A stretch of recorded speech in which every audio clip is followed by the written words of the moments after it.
লোকাচারের মধ্যে যে বিপদটা আছে সেটা সম্পর্কে শুধু সাবধান করছেন না, এক জায়গায় মজা করে বলছেন যে আরে টিকিয়ে রাখা তার বৈজ্ঞানিক ব্যাখ্যা দিচ্ছে, সেগুলো আমাকে শুনতে হবে নাকি? অ্যাবসলিউট মজা করে এই সমস্ত কথা বলেছেন।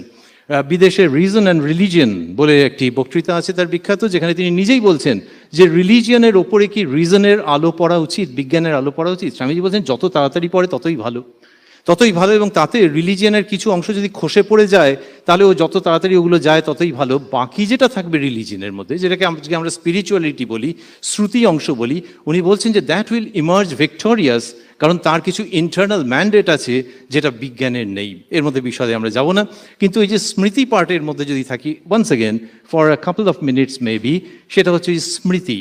এবং স্মৃতির সঙ্গে হচ্ছে কি, যারা স্মৃতিতে খুব দক্ষ তাদেরকে বলা হয় স্মার্ত। এবার এই স্মৃতিটাকে নিয়ে স্বামীজি সাবধান করেছেন যে এইখানে একটু বুঝে নেবে যে সময়ের সঙ্গে সঙ্গে কীরকম কী হবে। সেখান থেকে আমাদের একটুখানি মনের মধ্যে হয় যে এখন এই কম্পিউটার, এআই ইত্যাদি এসে আমাদের নলেজ এবং উইজডম নানান রকমভাবে বাড়ছে। সুতরাং স্বামীজিকে যদি স্মরণ করি তাহলে স্মার্ট তো একটা খুব ভালো কনসেপ্ট, কিন্তু তার সঙ্গে সঙ্গে তাকে সতর্ক থাকতে হবে যে পরিবর্তনশীল বিশ্বের সঙ্গে যেরম অ্যামেন্ডমেন্ট করতে হবে সেটা আমাদের ফোরফাদাররাই বলেছেন।